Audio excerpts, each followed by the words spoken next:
l'Union africaine dans une profonde crise, une crise très sévère. L'Union africaine n'arrive pas à régler les problèmes du continent. C'est clair. Ce que l'Union européenne arrive à faire pour l'Europe, l'Union africaine n'arrive pas à le faire pour l'Afrique. Et l'Union africaine vient à Bruxelles pour chercher de l'argent, pour aller, comme disait, apporter des solutions africaines aux problèmes africains. Ça fait sourire. Comment on peut apporter des solutions africaines aux problèmes africains avec l'argent européen? Il faut que les Africains financent leur sécurité et financent leur développement. Et nous avons, Dieu sait que nous avons les moyens, nous sommes le continent le plus riche du monde. Un tiers des ressources naturelles prouvées sont en Afrique. L'Afrique va être le continent le plus peuplé, et la bonne nouvelle, c'est que c'est peuplé de jeunes. Quand l'Europe vieillit, l'Amérique vieillit, l'Asie vieillit, l'Afrique, par la grâce de Dieu, rajeunit. Nous sommes 1 milliard d'Africains, dont plus de 60% de jeunes. Et dans moins de 30 ans, on sera 2 milliards d'Africains, dont une grande majorité de jeunes. Maintenant, les jeunes, c'est un atout qui peut être une bombe. Si nous nous débrouillons pour avoir la même Afrique, désunie, hyper balkanisée, avec 50 et quelques États, une Afrique pauvre dans un continent le plus riche du monde, ces jeunes-là vont devenir un problème au lieu d'être un atout. C'est pour ça que je lance un appel, pas pour moi seulement, mais pour tous les panafricanistes. Il faut élire des dirigeants panafricanistes dans nos pays. L'exemple de Ouad Khadafi et Obasanjo l'a prouvé. Des dirigeants non panafricanistes ne vont pas parler du futur de l'Afrique. Ils vont nous faire rêver en nous faisant croire qu'il est possible de bâtir l'Afrique sans l'unité. Ce n'est pas possible. Ou bien ils vont parler de l'unité du bout des lèvres et ils vont pratiquer autre chose. Nous sommes aujourd'hui dans une situation de non-développement, de développement arrêté, parce que nous sommes divisés. Le Sénégal, la Gambie, la Guinée-Bissau, ce n'est pas possible, ça ne peut pas continuer. Il faut que ces trois pays, plus le Mali, plus la Mauritanie, plus la Guinée-Conakry, plus les autres pays de l'Afrique de l'Ouest, pourquoi on ne crée pas une union politique en Afrique de l'Ouest avec un gouvernement régional, fédéral? Pourquoi on ne peut pas le faire? Et lancer le même appel aux pays de la SADC, qui sont très unis d'ailleurs. Lancer un même appel aux pays de l'Afrique de l'Est. Le pays de l'Afrique du Nord, s'ils étaient unis, vous croyez que l'alliance Maroc-Algérie ne serait pas une puissance comme la France et l'Algérie, la France et l'Allemagne? Très rapidement. Mais chacun est dans sa situation avec les mêmes difficultés et on passe notre temps, chacun d'entre nous est un obstacle pour le développement de l'autre. Vous imaginez que le Mali a 7 frontières. 7. 7 pays empêchent au Mali de voir le soleil, c'est-à-dire de voir la mer et d'accéder. Vous avez la Guinée, territoire Sénégal, Mauritanie, Côte d'Ivoire, Burkina Faso, Niger, Algérie.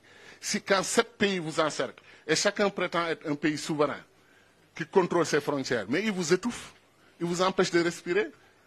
C'est pour ça que nous disons, on peut aller rapidement, au moins, à défaut d'avoir les États-Unis d'Afrique, qu'on ait des gouvernements d'union au plan régional, étape vers les États-Unis d'Afrique. Qu'est-ce qui nous empêche d'avoir une monnaie commune? Le franc CFA, là, 14 pays le partagent, en Afrique centrale et en Afrique de l'Ouest. Faisons-en la base d'une monnaie continentale. Parce que si le franc CFA s'allie avec le Nigeria, et on change le nom, on ne l'appelle plus franc CFA, c'est clair. Le mot franc disparaît au moins. Hein, on crée une monnaie africaine commune. Il ne faut pas démanteler ce qui existe et qui fonctionne pour quelque chose dont on rêve. On prend ce qui existe, on l'améliore et on l'élargit au Nigeria, au Ghana. Dès qu'on le fait, on a presque un tiers des pays africains qui partagent la même monnaie. Mais c'est une base pour tendre la main aux autres. Kadhafi, avant lui, Nkrumah, on parlait de Banque centrale africaine il y a 50 ans. Banque centrale africaine, monnaie commune africaine, constitution, citoyenneté africaine, armée, défense commune africaine, diplomatie commune africaine, commerce extérieur africain. C'est pour ça que je dis que quand on a mis Nkrumah de côté, après on a organisé le coup d'État, on s'est retrouvé avec un faux paradigme qui a fait que même les pays africains les plus avancés, comme la Côte d'Ivoire, sont retombés après dans la situation que l'on sait. Est-ce que vous savez que les Malaisiens allaient en Côte d'Ivoire pour dire aux Ivoiriens, dans les années, début des années 70, nous voulons être comme vous? Aujourd'hui, la Malaisie est une puissance régionale. Elle vend de l'huile de palme à la Côte d'Ivoire, qui lui vendait de l'huile de palme avant. La Corée du Sud, qui avait 1,5 milliard de dollars, 1,5 milliard de dollars de PIB égal au Sénégal, a aujourd'hui 1500 milliards. Le Sénégal a 15 milliards de PIB. Et la Corée du Sud a un niveau de développement équivalent à 25 pays d'Afrique qui sont regroupés dans le marché commun de l'Afrique du Nord, de l'Est et du Sud. 25 pays d'Afrique. Mais pourquoi? Parce qu'ils ont eu le bon leadership, et ils ont appris à être un État depuis 5000 ans. Nous, on apprend à être un État depuis 50 ans. Et des États qui posent problème parce qu'ils n'ont pas de frontières reconnues et acceptées par les populations. Vous croyez que les gens du Fouta vont accepter de ne pas traverser le fleuve parce que Senghor a décidé que le milieu du fleuve est désormais la frontière et que le fleuve nous unit, il ne nous divise pas? Vous croyez qu'ils vont accepter ils vont traverser. Et ils ont leur champ de l'autre côté, qu'on appelle la Mauritanie. Ça ne marche pas pour eux. Donc c'est pour dire que même nos populations sont plus avancées que nous dans la pratique de l'unité africaine. Les Africains, les populations sont panafricaines. Ce sont nos dirigeants qui ne sont pas panafricanistes. C'est eux qui bloquent l'unité de l'Afrique. C'est eux qui bloquent l'avancée de l'Afrique. Chacun veut être président de la République avec cortège, escorte, nommer des ambassadeurs, nommer... Et je termine sur ça. Les États-Unis ont 13 ministres, les amis. 13 ministres. Première puissance du monde. L'Afrique a plus de 2500 ministres. C'est la vérité. Comptez 30 ministres par pays, ce qui est faible d'ailleurs. Et vous multipliez par 50 pays, 1500. Comptez 40 ministres par pays, multiplié par 50, vous êtes à 2000. Et on est 54 États. Et si on les suit, ils vont détacher l'Azawad du Mali, ils vont détacher la Casamance du Sénégal. On va continuer l'hyperbalkanisation de l'Afrique. Il faut arrêter ça. Il faut arrêter ça. Il est temps d'aller à l'unité. Pour des questions de survie, d'abord du continent. Et ensuite pour des questions d'ambition, que l'Afrique fasse partie des puissances du monde dans 10 ans, 20 ans, à côté de la Chine, qui est un pays aussi pauvre que nous, à côté de l'Inde, qui est un pays aussi pauvre que nous, à côté du Brésil, qui est un pays aussi pauvre que nous. Comment chacun d'entre nous peut faire face à la Chine, faire face à l'Inde, faire face au Brésil, faire face aux États-Unis? Voilà les 4 pays qui vont diriger le monde dans 10, 20 ans. 3 d'entre eux, sont des fédérations. 3 d'entre eux. Et le 4e est en fait, je n'ose pas le dire parce que j'ai trop d'amis en Chine, mais la Chine est un conglomérat de réalités nationales différentes, mais ils se sont unis. Et comme vous avez dit, il y a eu pire que ce qui s'est passé avec Benghazi. Il y a d'autres dirigeants africains qui ont soutenu qu'on termine le travail en Libye.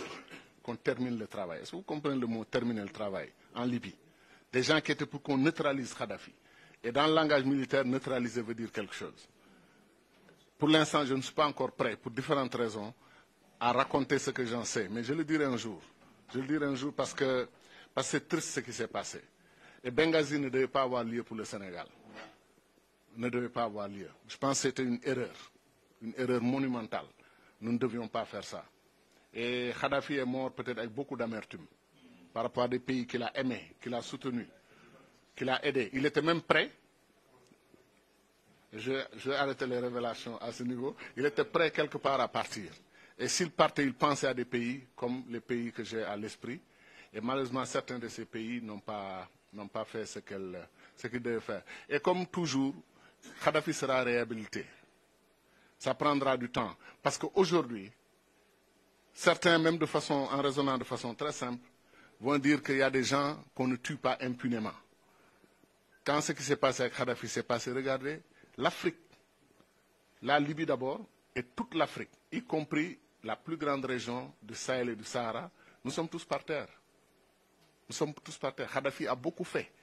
Il prenait votre opposition, il l'amène à Tripoli, il les finance pour qu'ils restent à Tripoli, qu'ils te laissent travailler, surtout quand c'est des oppositions armées. Et quand il est tombé, l'arsenal libyen était à la disposition. Tout le monde, les gens ont pris les armes, sont rentrés. Ils sont allés partout en Afrique de l'Ouest et dans le Sahel. Boko Haram allait se ravitailler dans l'arsenal de Kadhafi, on le sait maintenant. Par des routes et tout ça, ils arrivaient à prendre des armes et repartir. Donc ce qui est arrivé est tragique pour l'Afrique. Et ce qui fait le plus mal, c'est que l'Afrique ne s'est pas mobilisée comme un seul homme ou une seule femme pour dire arrêtez les bombardements sur la Libye, vous n'avez pas de mandat. Vous aviez un mandat de no-fly zone. Un mandat d'interdiction d'une partie du territoire libyen, du ciel libyen, aux avions de l'armée de Kadhafi. C'est tout ce que vous aviez. Et vous avez transformé ça en guerre contre Kadhafi, en guerre de changement de régime. Et quand les Irakiens, Bush a fait ça avec les Irakiens, on a vu les résultats. Maintenant, vous faites la même chose en Libye, il faut arrêter. Les Africains devaient parler d'une seule voix pour dire qu'on n'est pas d'accord. Mais qu'est-ce qu'on a vu? Quand 5 dirigeants africains, 5, ont voulu se rendre en Libye, on leur a interdit de venir en Libye. Ils sont allés se regrouper dans un pays, on leur a ouvert un espace, un couloir, en leur disant vous avez tant allez faire votre mission chez Kadhafi et repartez rapidement. En Afrique, chez nous, c'est inacceptable. Donc, comme je l'avais dit avant, je peux le redire aujourd'hui. Et honnêtement, je pense que c'est un dossier qui cache beaucoup de choses. Il faudra qu'on revisite le dossier de la Libye. Et moi, je suis fier des contributions de Kadhafi, mais j'avoue aussi que je suis fier des contributions de Wade. Et je vais faire, comme disait l'autre, des dirigeants chinois. Il ne faut jamais juger un être humain sur une ou deux actions. Il faut le juger dans la globalité de ses actions. Et donc, le bilan de Wade sur le panafricanisme est excellent. Le bilan de Kadhafi est excellent sur le panafricanisme. Maintenant, on peut leur reprocher d'autres choses sur d'autres secteurs. Merci.